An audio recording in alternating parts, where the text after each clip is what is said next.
Assalamualaikum warahmatullahi wabarakatuh. Perkenalkan, nama saya Salvia Maida Salsabila dari Fakultas Hukum Universitas Merdeka Malang.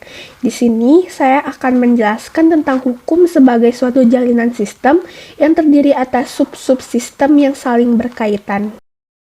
Sistem adalah tatanan atau kesatuan yang utuh yang terdiri dari bagian-bagian atau unsur-unsur yang saling berkaitan erat satu sama lain. Sistem hukum adalah kesatuan utuh dari aturan-aturan yang terdiri dari bagian-bagian atau unsur-unsur yang satu sama lain saling berhubungan dan kait-mengkait secara erat. Menurut Harold J. Berman, sistem hukum adalah keseluruhan aturan dan prosedur yang spesifik, yang karena itu dapat dibedakan ciri-cirinya dan kaidah-kaidah sosial yang lain pada umumnya, dan kemudian daripada itu yang secara relatif konsisten diterapkan oleh suatu struktur otoritas profesional guna mengontrol proses-proses sosial yang terjadi di masyarakat. Lawrence M. Friedman menjelaskan ada 3 unsur atau komponen dalam sistem hukum, atau biasa disebut 3 elements of legal system. Yang pertama, komponen struktural adalah bagian dari sistem hukum yang bergerak dalam suatu mekanisme. Contohnya, lembaga pembuat undang-undang, pengadilan, dan berbagai badan yang diberi wewenang untuk menerapkan dan menegakkan hukum. Komponen kedua adalah substansi. Substansi adalah aturan, norma, dan pola perilaku nyata manusia yang berada dalam sistem tersebut, atau dapat dikatakan sebagai suatu hasil nyata, produk yang dihasilkan yang diterbitkan oleh sistem hukum tersebut. Komponen ketiga adalah budaya hukum. Budaya hukum adalah sikap manusia terhadap hukum dan sistem hukum, kepercayaan, nilai, pemikiran, serta harapannya. Kultur atau budaya hukum berupa sikap tindak masyarakat beserta nilai-nilai yang dianutnya.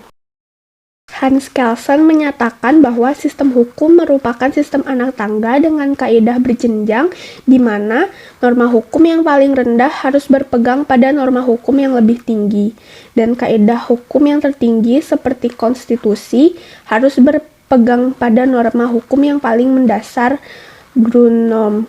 Teori ini disebut dengan teori Stufenbau. Menurut Fuller, hukum baru bisa dikatakan sebagai sistem jika memenuhi 8 asas yang dinamakan Principle of Legality. 1. Suatu sistem hukum harus mengandung peraturan-peraturan. Peraturan tersebut tidak boleh mengandung sekedar keputusan-keputusan yang bersifat ad hoc. 2. Peraturan-peraturan yang telah dibuat itu harus diumumkan. 3. Tidak boleh ada peraturan yang berlaku surut. 4. Peraturan-peraturan harus disusun dalam rumusan yang bisa dimengerti. 5. Suatu sistem tidak boleh mengandung peraturan-peraturan yang bertentangan satu sama lain. 6. Peraturan-peraturan tidak boleh mengandung tuntutan yang melebihi apa yang dapat dilakukan. 7. Tidak boleh ada kebiasaan untuk sering mengubah peraturan sehingga menyebabkan seseorang akan kehilangan orientasi. Dan yang ke-8, harus ada kecocokan antara peraturan yang diundangkan dengan pelaksanaan sehari-hari. Dalam sistem hukum Eropa kontinental, peraturan yang berbentuk undang-undang yang tersusun secara sistematis dalam kodifikasi dan sumber hukum berasal dari undang-undang yang dibentuk oleh badan legislatif dan kebiasaan-kebiasaan yang hidup dalam masyarakat yang tidak bertentangan dengan undang-undang.